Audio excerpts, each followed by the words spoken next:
नाज़रीन ख़बर जो सिलसिलो जारी आहे। कंडियारो ख़बरनाम डरबेलो परसांकोट सैयद मलूक शाह जे रवासियुनि सैयद बिरादरी जे माण्हुनि पारां बाअसर पारां ज़मीन ते मुबैना कब्ज़ो करण ख़िलाफ़ मासूम ॿारनि समेत खंडियारो में एहतिजाजी मुज़ाहिरो कंदे शहर जो गश्त करण बाद नेशनल प्रेस क्लब अॻियां एहतिजाजी मुज़ाहिरो कयो वियो। इन मौक़े ते सैयद बुढल शाह, सैयद कामिल शाह ऐं ॿियनि चयो त ग़रीब मिस्किन आहियां, ख़ैर डेरो में सालनि खां ज़मीन आहे, ज़मीन जो रिकॉर्ड पिणु मौजूदु आहे ऐं हाणे कुझु सियासी बाअसर कुझु ज़मीन ते कब्ज़ो करे छॾियो आहे। हाणे असांखे ज़मीन ते अचण बि नथो ॾिनो वञे। अॻु बि उन ज़मीन ते मामले तां बाअसर असांजे हिकु नौजवान खे बेदर्दी सां क़त्ल करायो। हाणे बि बाअसर असांखे मौतमार धमकियूं ऐं कूड़ केसनि में फासाइण जूं धमकियूं ॾेई रहियो आहे। कमिश्नर शहीद बेनीराबाद खे असां दरख़्वास्त ॾिनी हुई, जेको असांजी कानूनी मदद करे रहियो आहे, जंहिं ते बाअसर संदसि ख़िलाफ़ मीडिया ट्रायल करे रहिया आहिनि। हिननि वस वारनि खां मुतालबो कयो त मामले जो नोटिस वठी ज़मीन तां कब्ज़ो ख़तमु कराए खेनि तहफ़्फ़ुज़ फराहम कयो ॾिनो वञे, न त ॿी सूरत में सख़्तु एहतिजाज कयो वेंदो।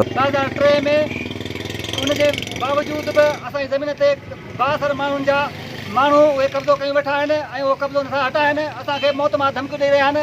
जॾहिं ज़मीन ते पहिरियां असांजो हिकु भाउ जो क़त्ल कयो वियो आहे इन ज़मीन ते, उनखां बावजूद बि असांखे कब्ज़ो नथा हटाया वञनि। असां बाअसर माण्हुनि खे अपील था कयूं त असांजो कब्ज़ो हटायो वञे। शाह जी ज़मीन आहे पंहिंजी, जंहिं ते बाअसर माण्हुनि कब्ज़ो करायो आहे। इन जे लाइ असांजो 15/2/2018 ते क़त्ल बि थियो हो। सैयद मलूक शाह खे वॾी बेदर्दी सां क़त्ल करायो वियो हो इन ई ज़मीन ते। हाणे असांजी कानूनी मदद कई वञे ऐं वधीक ख़बरनि ऐं तफ़सील जे लाइ विज़िट कयो असांजी वेबसाइट awamiNewsHD.com ऐं ॾिसंदा रहो अवामी न्यूज़ HD।